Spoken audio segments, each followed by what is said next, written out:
All right, welcome back to this week's episode of MVP Podcast, Season 3, Episode 29. We have Amanda George here from the Great Northeast in the Boston area. Thanks for giving us the time. Yeah, my pleasure. I'm excited to be here. I'm excited to learn about some Boston culture because we do not have anybody yet from Boston. We've had Yes, we did. One.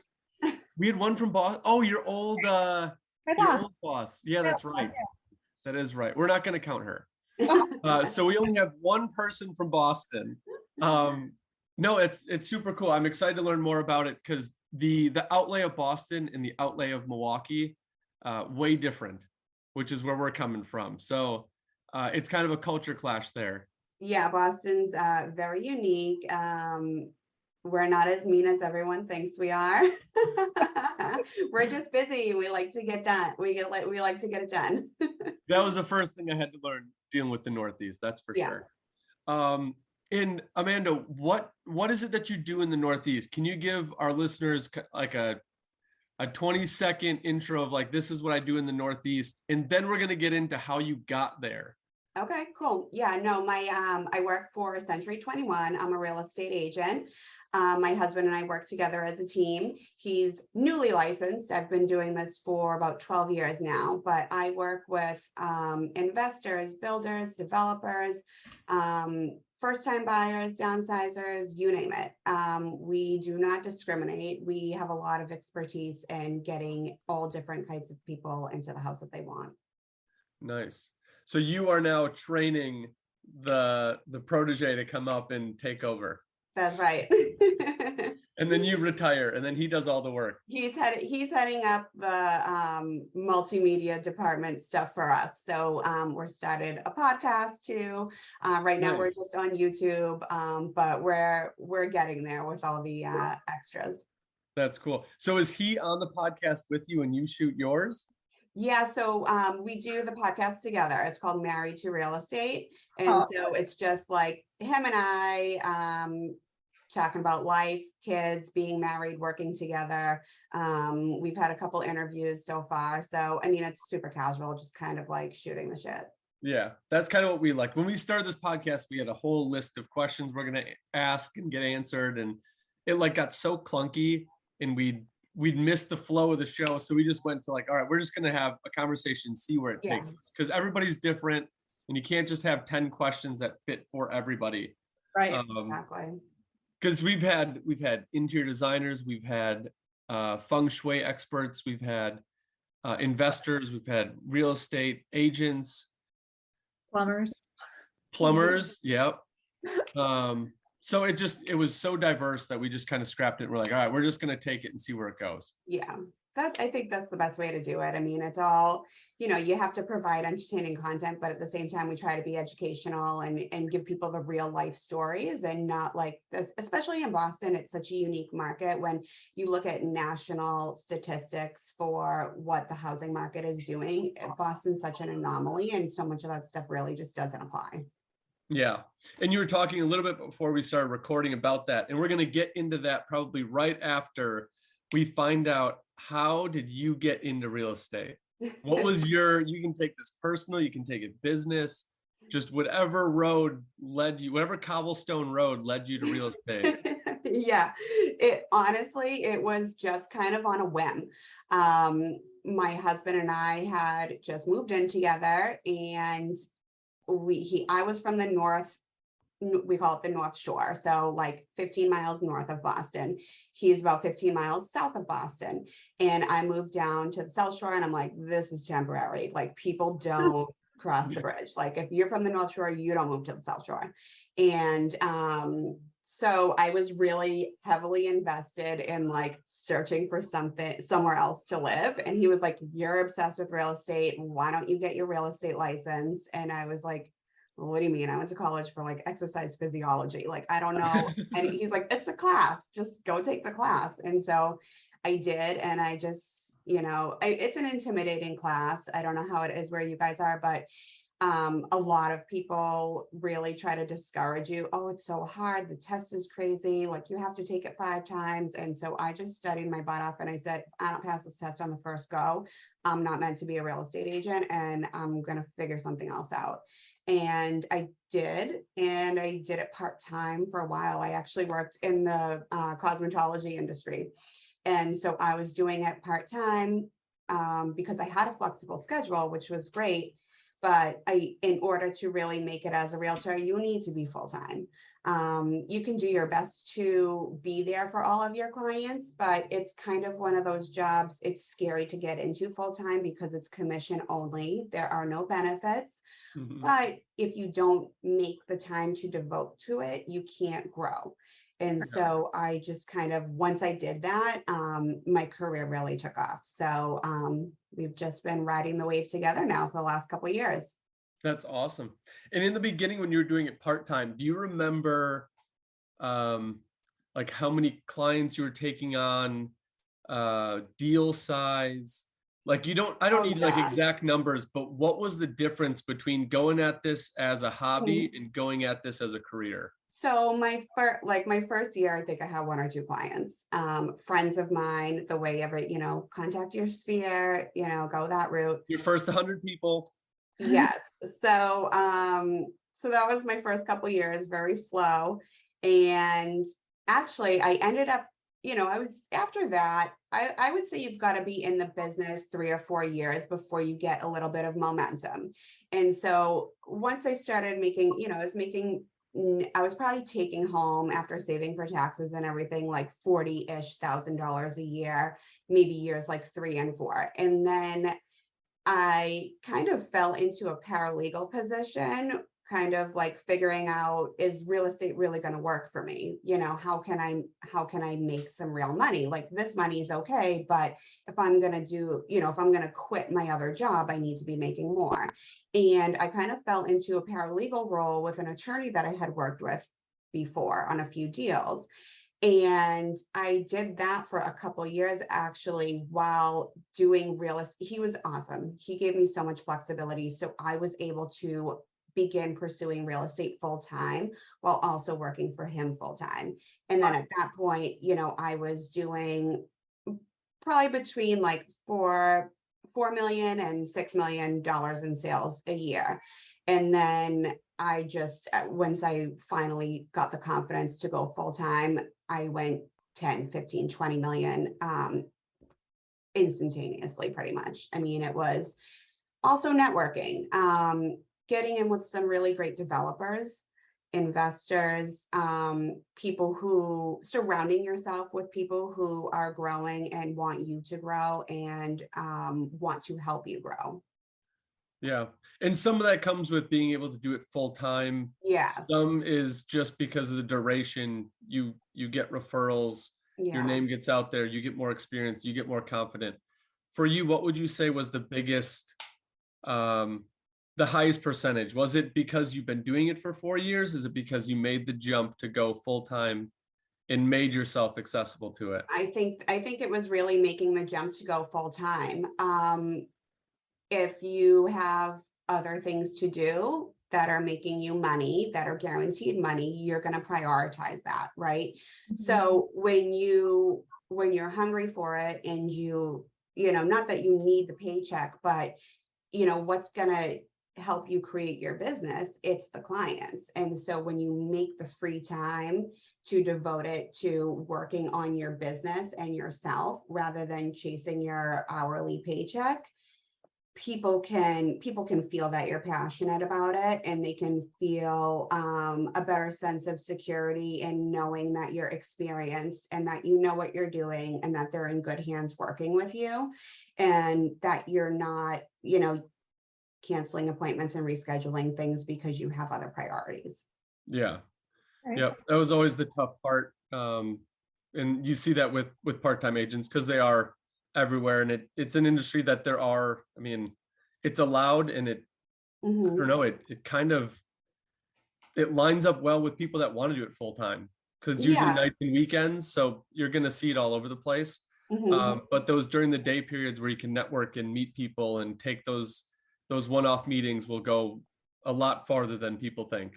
Exactly. It's always like like you said, the one-off meetings that could change everything for you. And I mean, I think it's scary to have to go into it full time if you don't have any money saved, or you don't have the luxury of not needing a paycheck, right? It's very scary to get into it full time. I always recommend to new agents to join a team if they can. It's something that I did not do that I think would have helped me go full time a lot sooner had I done it. Sure. I'm lucky to have an amazing, he's a fantastic mentor. He's so smart. And so, but if you're motivated, it is not the career for you. And I think a lot of people get into it thinking they're going to have, all this free time and it's going to be easy money. And I mean, I don't work 9 to 5, but I work 24/7. And Yeah. so, yeah, I can take Monday off if I want to go grab a lunch, and I don't have to be back in the office, but then I'm working Monday evening when my kids are in bed, at 10, Yep. 11 o'clock. So Yep. That is so true. Mhm. And you talked a little bit about like the whole, you moved to the south side, you're trying to move out, you were making X amount of dollars. You were talking a little bit about Boston's market and the price point of everything in that Boston proper. Like I can see why you were chomping at the bit to make more money, because prices out there are escalating quickly. Yeah. Can you go into like what you're seeing in that Boston market? Because when you were talking a little bit before we started recording, it was crazy to hear the prices. We just had a person from Hawaii last week, and he was talking about his prices. And I mean, he bought a house for almost 8 that was like pretty much a knockdown. And I'm like, man, it was a hard pill to swallow when I bought something for like 350 as a knockdown. Mhm. And like I think you're more on like the Hawaii prices. So go into what you're seeing in like the Boston proper and the markets that you specifically kind of work in. Yeah, it's expensive. It is, if you're an investor and you're looking at multifamily properties, the numbers barely work.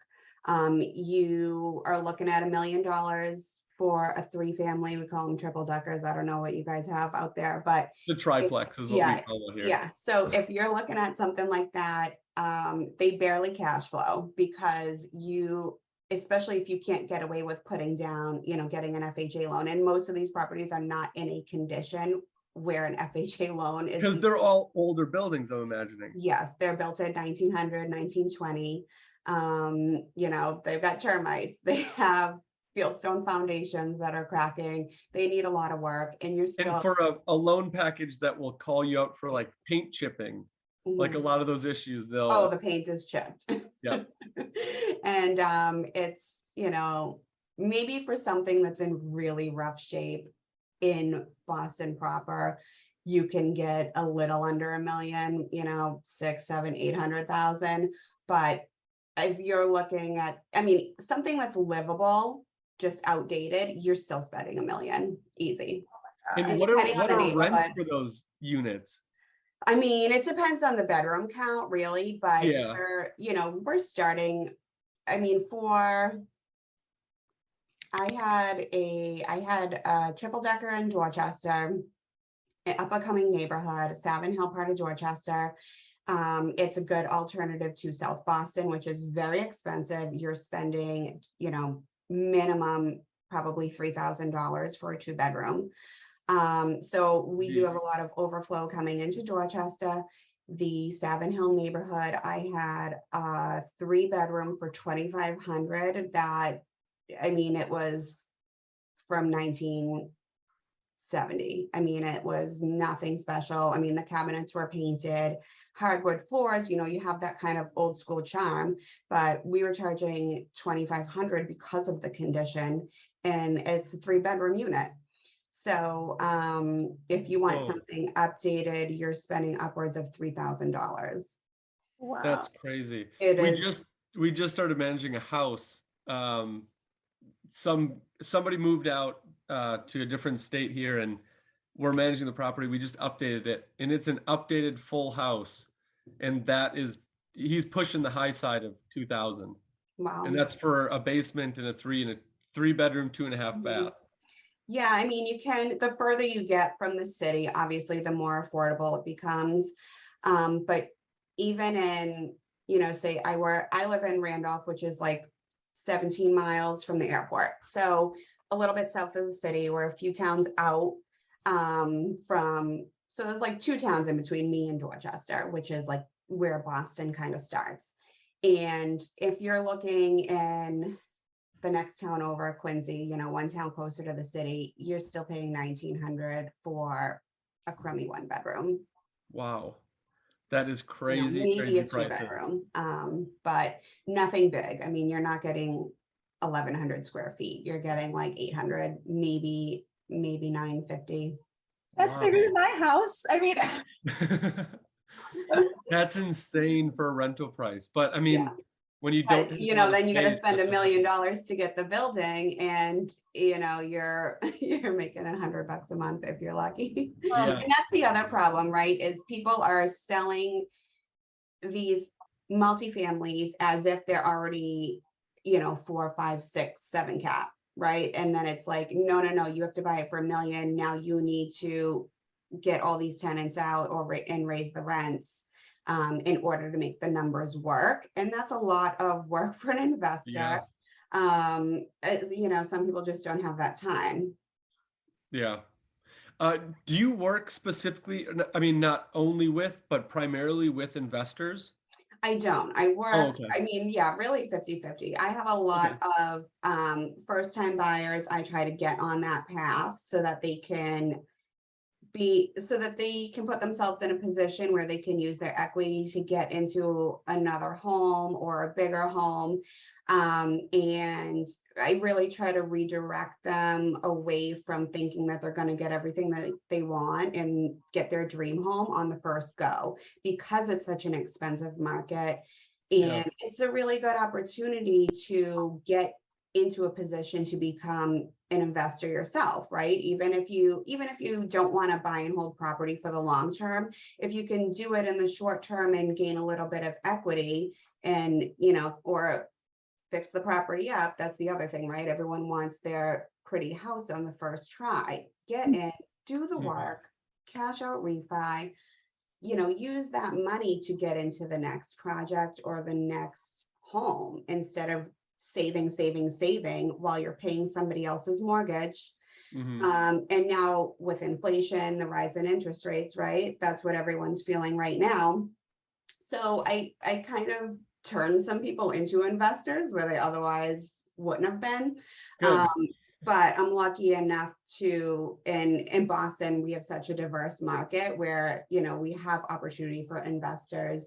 It's very slim pickings for first-time home buyers. Yeah. And so it's kind of a good way to transition into home ownership and hopefully wealth. If you can use your first-time home buyer status to get yourself into a better position to repeat the cycle. Yeah. I can definitely see Boston being a very tough first-time home buyer market. Yeah. With prices being so high.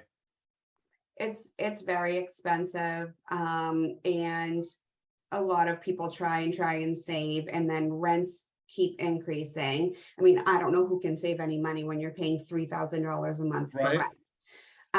And so if you can just save that 3.5%.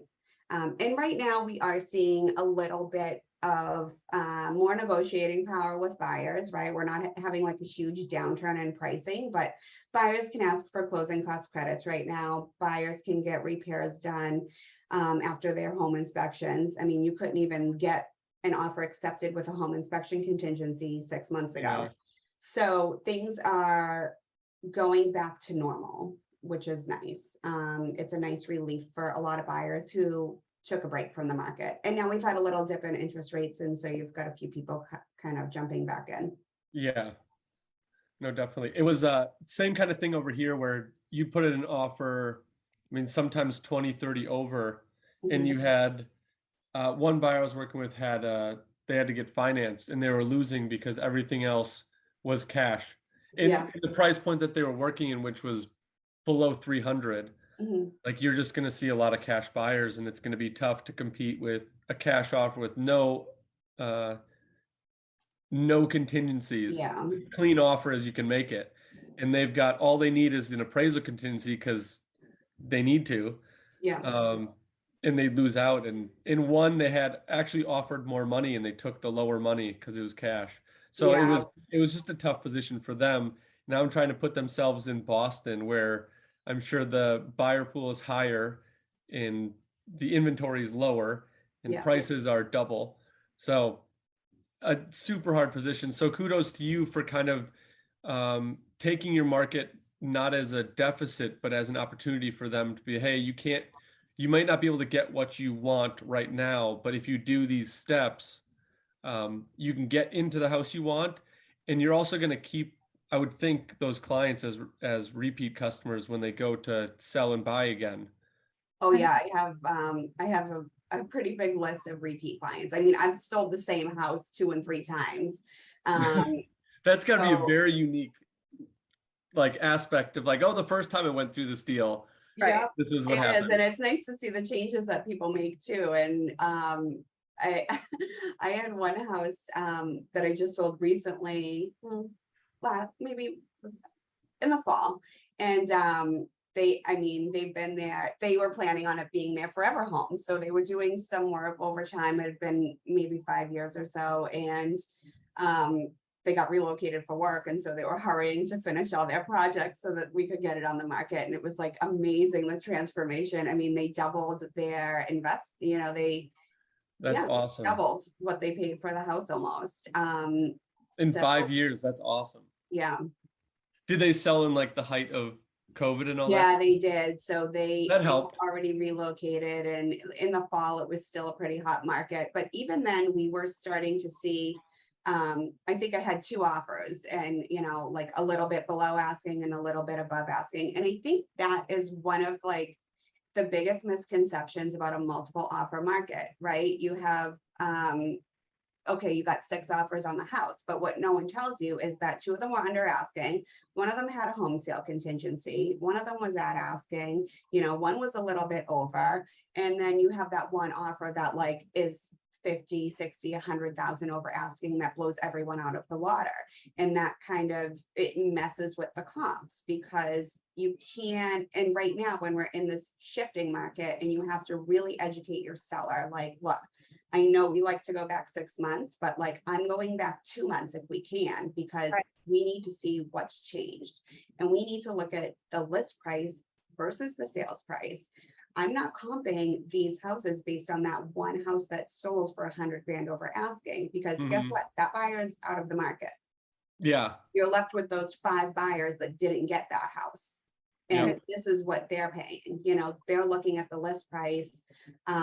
That's their wheelhouse. And so you really have to educate the sellers right now, because that's why you're seeing the price drops. It's not because the market's crashing. It's because sellers have not been properly educated on what has changed in the market 6 months ago versus today, and how you need to price your home in order to either sell it at list price or get the multiple offers. If you want multiple offers, you always need to price below market.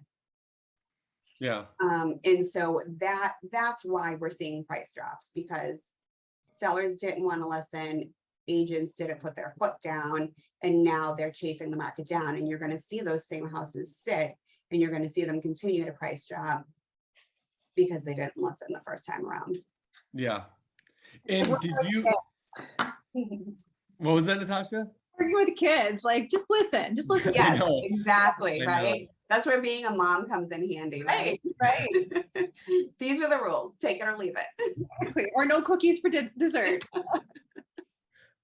You talked about like as an agent, like putting your foot down, or on the listing side, like educating. For new agents, that is a very, very hard thing to do, because there's a little bit of you that's like, well, it's their house, and like, I mean, ultimately they do get the decision. They get to make the decision. Right. All we get to do is put the facts in front and suggest what we think. They get the last decision.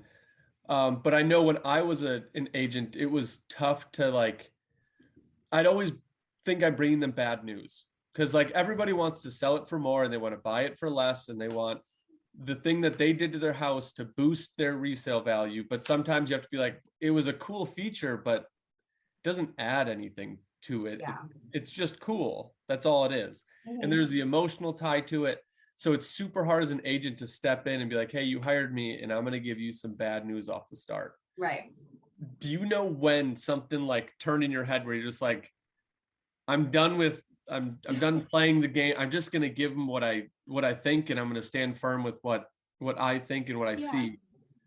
You know, I think it's one of those things where every situation, and that's the great thing about real estate, right? Every transaction is different. Every situation you're in is new. So there are times where I might say to someone, okay, look, we'll do it your way, but if it doesn't work and this we're doing it, and I let them know that doing it that way is the kiss of death, because days on market is killer.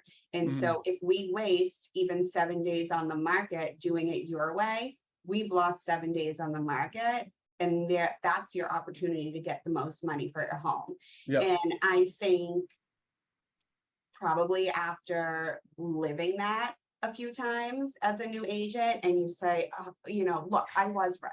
You know, why didn't I just try to educate them better? You will eventually, when you get, I think you have to kind of get to the point where you don't take every client. And that is not easy to do as a new agent. We need like bells, like ding, ding, ding, ding on that one. Don't take every client. You can't. And when you're new, you do, because you want to learn. You need to do it in order to know what you're doing and gain the confidence.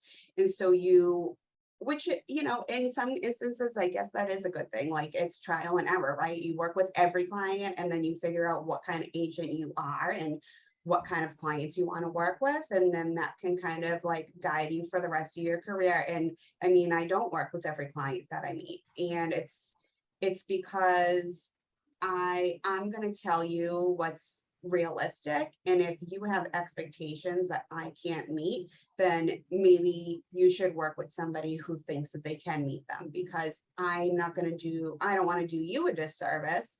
If you think that that's really out there, then, you know, that's great, but I can't deliver it. And so I don't think that that's like a detriment to you as an agent, knowing that, because in reality, nobody can probably deliver it. So don't feel like it's you personally that can't make it happen. Yeah. And so, you know, once you work with a few unrealistic people, I think that, you know, it finally starts to register. Yeah. No, definitely. It took me a couple years to do that as well, because when I started, it was like, I'm gonna work with everybody, and and obviously me being stubborn, like I was gonna make it work. It was gonna be fine. And then I would go to like listing meetings or buyer meetings, and at the end of it, it was like, I just don't think this is gonna be a good fit, but I can give you a referral to somebody, and I'd pass them along, because either we just didn't see the world the same, or they were asking for something that I think they're just way off base. And in our meeting, I was trying to like slowly suggest other options that maybe I didn't feel like they were on board with, or they were going to fight me on certain things that I felt were going to be very important.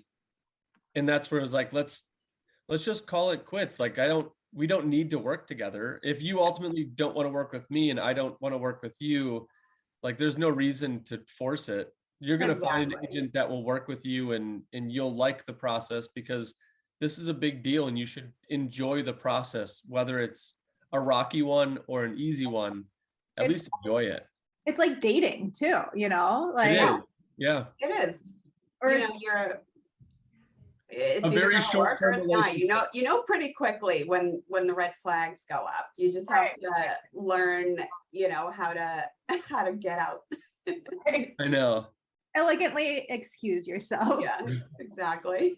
And then you pull out the "it's not you, it's me" line if it doesn't work. How much of because you said you work for a bigger box broker. Who was it? It was. So I work for Century 21. That's what I thought it was. I didn't want to misspeak. Yeah, no, it's each office is franchised, so they're all independently owned. So you get the brand recognition of, a worldwide company, but we have 2 offices in my firm. We have an office in Brighton, which is just, is considered part of Boston. And then we have an office in Weston, which is a suburb just outside the city. So, we run more like a boutique firm. My boss it's him, his wife, his son works there. So they've got a whole family affair going on. And now my husband and I, and so it's great because there's always someone that you can go to. It is not, what you think of corporate, you have to call through and all that sort of thing. It's, he's there when I need him. He can step in. He's always there to answer questions. And so that's what, I really like about working there. It's him. He's an amazing broker and he's been doing it a long time. That's awesome. That's awesome. That kind of answered my question. I was going to talk to you about when you passed your test the first time. Congratulations, by the way. Thank you. Now you're sitting with this long thing of, okay, I'm licensed, but I need to hang my license somewhere so I can actually do this. Did you go through like different brokers, or did you get referred to Century 21 and then you like fell in love there? Because it sounds like you got the best of both worlds. You've got the brand recognition, but it works as a boutique. And I'm an agent for a boutique as well, because I like that smaller feel. So like, as you got your test and you're looking at brokers, like what was your thought process on how you selected your broker? Well, I did meet with a few people. Most of them were referrals from other agents that I had known, over the years, but no one that I was very close with that was an agent already and could, kind of drag me over to where they were. So it was nice in that sense that I could really make the decision for myself. So I did interview mostly with bigger firms, for the reason of the brand recognition. So if you join a boutique firm and you can focus in one neighborhood that you're already familiar with or experienced with or live in, that might work for some people. But as a newer agent, I wanted to make sure that I had a little bit more, I was able to cover more ground with the brand I was associated with. And I actually had a client, my boss's wife was a client of mine when I was in the cosmetology industry. And she was like, we had just got to talking and I told her I was about to take the test. And she said, well, make sure you talk to my husband, we're in real estate. She was a newer client at the time, so I didn't know all the details of her work. And he was very willing to give me the flexibility that I needed to be a part-time agent. I didn't have to do desk time. I didn't have to be on the rentals team. I didn't have to go to these meetings. And so it, to me, was running more boutique. And so it just turned out to be a great fit for my life at the time. And the office was in a location that was convenient to my other job. And so I was able to go back and forth if I needed to. Nice. And so those are really the driving factors for me. They do have some great technology that they, could, I think everyone could, it's always changing, right? So every brokerage can always utilize technology better, but it's really what you can make the most of yourself. And, like we said before, if you're a self-starter, you can manage on your own. Yeah. Did you interview with any brokerages that you just didn't align with? And were there like certain things that you're like, Yeah, I don't want to name names, but no, you don't have to name names, because I mean I interviewed with some bigger box when I started, because the first thing I went to is like, okay, I want to get a brand that people know, because then like getting referrals or getting clients would be easier because I can say I'm backed up by this huge brand, and it was super good. I did not like the desk fees and the admin fees, and it was like $600 a month, and like it didn't seem like it was I'm going to get to know you. You're another person in the office, and the commission structures and the time that they needed in the office compared to like compensation there were just some things that I just didn't like, which is why I went boutique, because of the freedom and the flexibility, and their percentages were better. So yeah, don't name names. Yeah. You can do that. But what were some of the things that you were like, Or people that are thinking about getting into being an agent of real estate, like, hey, when you interview these brokers, like ask about these things because they're big. They are. I think, everyone's focused on the split, but what do you get for that split? Because 100% of zero is zero. Yep. So that's great if you can get 100% commission or 90% commission, but what are you getting in return? So I don't think, obviously split is important, how much you're going to get paid. As a new agent, don't expect to get paid 90%. It's, would you go into your first job out of college and expect to make the same salary as someone who's been doing it for 10 years? I don't think so. Some people do. Yeah, right.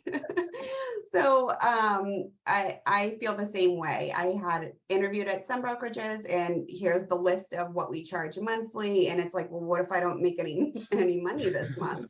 I have to pay you. I have to pay you to like print on your printer. And I think that some of these places try to get you with their profit sharing, and I mean, some of it's kind of pyramid scheming, but so we think you have to look at how much money are you going to get paid off the bat? What kind of mentorship or training are they going to provide?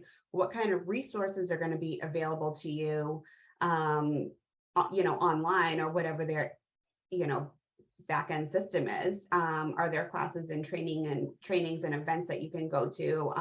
And what are you going to have to actually do yourself? Like, I don't have to go put my signs in the ground.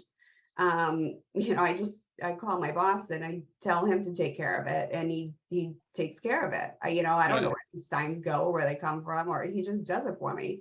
That's awesome. Yeah. So I think it's little things like that too, like that you don't think about, so when I get a listing, where do I have to turn my paperwork in?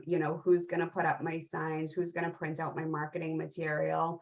Who's going to pay to print out my marketing material? Do I have to order it? I don't have to do now the answer is Gerard. Yeah. Just make him do all the office stuff. Exactly. If you don't have a Gerard, then find a brokerage like mine. Yeah. Yeah, no, no, he's great. You mentioned one of the things was like either the online or the infrastructure that they have. And the one big thing for me as a new agent, I was very focused on lead generation, because that's the one thing I don't have. I don't have anybody, and I didn't want to go through the 100 people of my sphere and call and text them. They know that I'm in real estate. So like, they got it. They know I'm here. I want to go after people that maybe don't know me. And some of the offices don't really have a big lead generation. It's just calling. Like, you just have to open up a phone book and call. Right. And that's how they train you. Yeah. And I know that there's software out there, and that was a big thing for me. So like, some of the things that you just spoke on, if you're getting into being an agent, keep an eye out for those things, because they are very important, and they swing so differently from broker to broker. Right. I know real estate all seems the same, but every office runs differently. It's crazy how different each of them can be. Even like big box to big box, they work so differently. And like you said, yours is franchised, so even more differently than that. Right. I think that's what's important, is going, decide what kind of environment you're looking for. If you're looking for something that's more corporate and where you're going to be just a number, and, but for me, what was important was flexibility and opportunity. Those are the most important. And I was able to get that with where I am, which is why I've been there for 12 years. Yeah. And now the flexibility is turned into working 24/7. Yeah, exactly. So they did it right, and you're doing it right. So congratulations on that. Thanks. With your obviously limited time now, do you and your husband set up annual goals, or is that done within your brokerage? Like, because you said you work on your own independent team. So do you get to set your own goals, and you and your husband are like on the road every year to like hit those, or we do. So we we'll kind of go over them together, and then my boss usually will take us out to dinner and kind of go over and try to brainstorm ways that he can help us get there, or things that we can do differently to save more money or make more money. And so it's nice to have that like kind of casual, not really kind of like coaching, I guess it would be, Yeah. right? It's important, especially yeah. starting, having somebody to lean on, because Yeah. you're on an island. There's nothing. You don't go to the water cooler and ask somebody for help because you're stuck on a Exactly. problem. Like, it's figured out. Yeah. And so I think what's helped me is really like writing it all down. I'm not like a big, manifestation type of person, but I think seeing it helped you. And also looking at it on a smaller scale is you go, okay, if I want to do 20 million this year, well, how much is that a month? And how much is that a week? And looking at it in smaller numbers, I think helps it feel more achievable. Yeah. So that's It's like something working backwards. yeah.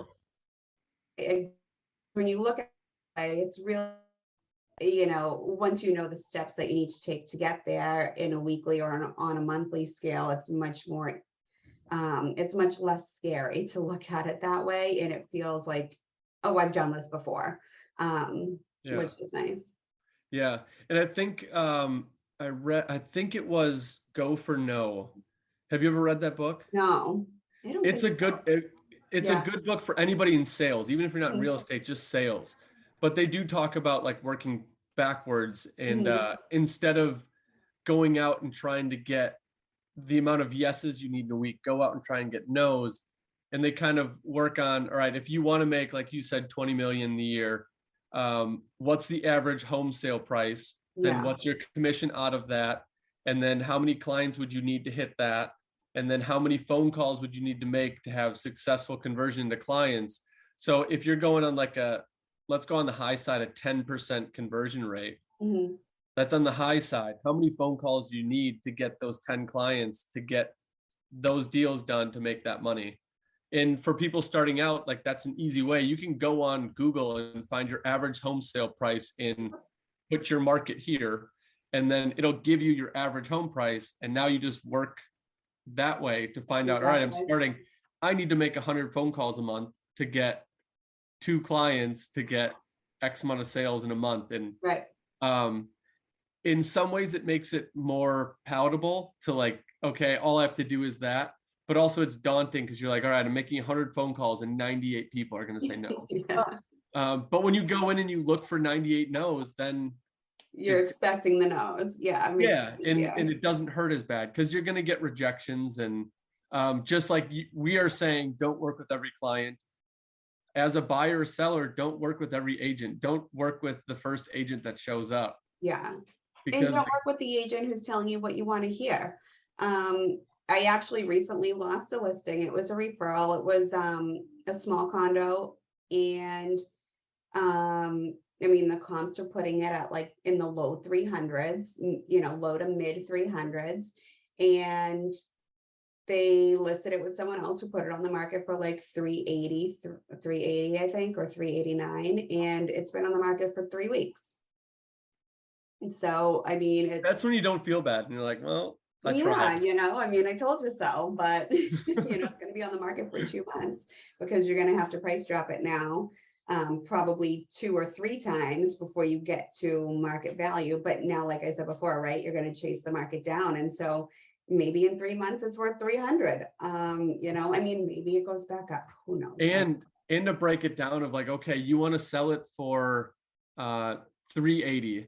The market's telling me 3. If this sits on the market for 2 months, how much are you paying? Because now you just lowered your sale price and your proceeds because you just held it for 2 more months longer than you wanted to. So like, you got to factor in, and let's say you're buying another house and now you have 2 mortgages. Like, at some point you just got to like, I know the emotions tied to it, and I know you really like love the things inside and love the area, but like sometimes you just got to let it go and move on. And you won't get top dollar for everything. Don't win every what is it? Don't win every battle, but win the war. Like, just give and take in some places. And some people don't want to give. And it's like, I can't help you then. No, I know. And that's the way I always approach, price reductions and negotiations with sellers, right? It's okay. So if you don't agree to, whatever concession the buyer wants after the home inspection, right? It's like, is it really worth you having to pay? You know, you go back on the market, it takes another week to get an offer, you go through home inspection again, now you're back at the negotiation table, now you've paid an extra month of your mortgage, you know, an extra month on your taxes, an extra month of HOA fees if it's a condo. And so it's at what point are those numbers a wash? Yeah. I don't know how many times I've said, I know what they're asking for is unreasonable, Yeah. but what I'm asking you, is it worth it? Like, I know that they're asking for $500 because an outlet's broken or something like that. Mhm. Like, is it worth fighting them? Either like go fix it and tell them you fixed it, or just Right. say like, all right, go fix it and take the 500 and Right. just move on. Because are you willing to lose the deal over that much? Exactly. Because this is the proceeds, you're sitting here and we're arguing about this. Right. So Mhm. like, which way are we gonna go? Yeah. We didn't even get into, we're hitting our hour here, and we try to keep it down. We can never come back again. It's We're okay. gonna have you, we're gonna have to have the whole team here next time. Yeah, definitely. Because you said that your husband's taking on to the marketing side. Yeah, he started like his own YouTube kind of passion project, and now he's like really into all of, you know, starting the podcast and YouTube and editing. And so that's kind of like the next direction we're going, is trying to show up more Awesome. and provide as much education and content as we can, because it's such a diverse market. Yeah, I think that would be cool, because the one thing that we didn't get into that I was trying to get to was like the landscape of Boston and how it's all broken down and kind of where you guys operate from. But I think it'd be cool to start there next show, and then we can kind of bring in how obviously you guys are targeting a market. How do you guys deliver your message to that market to get your clients? I think that'd be a super cool, topic that we have not done on the show yet. Yeah, that would an be actual awesome. in-depth show on that one. So next time we'll get both of you guys on. Yeah. We'll talk a little bit about like the Boston actual physical area, and then we'll kind of tie him in if that works for you. Yeah, that sounds great. That'd be cool. And then we can recap your 2022, because I think I'll be a recurring guest. That would be great. yeah, that'd be awesome. Great, It gives me a reason to go travel places. Good. Yeah, that would be awesome. We'll bring you out. If you get out here at all before the fall, we can bring out some new construction projects that we have going on. I do want to see the new construction and see, because I'm guessing that they're trying to keep the historic feel to it all. In some cases, you would be pleasantly surprised at how modern buildings can be. Yeah. That'd be cool. And then I have to go see, and I'm trying to hold down the gag reflex. I know. The best architecture in Fenway Park, and I'm going to end the show there, and we're not going to talk about it. I don't like Boston, but that I got to go see the stadium. You have to. Marcus, I had to do it, so you have to do it too. I have to. You have to. Not a knock on Baltimore, because that's number 2. So I'm a Baltimore fan, so we've got 2 great parks to go see. Yeah. But I appreciate the time. Thank you so much. Keep it rolling. Hopefully you and your husband have a great end of your 2022. And then we'll catch up in 23. I think that'd be fun. Good. Yeah, that sounds great. awesome. Thank you so much for coming on today. Yeah, thank you guys for having me. Have a great weekend. You too. Bye. Bye.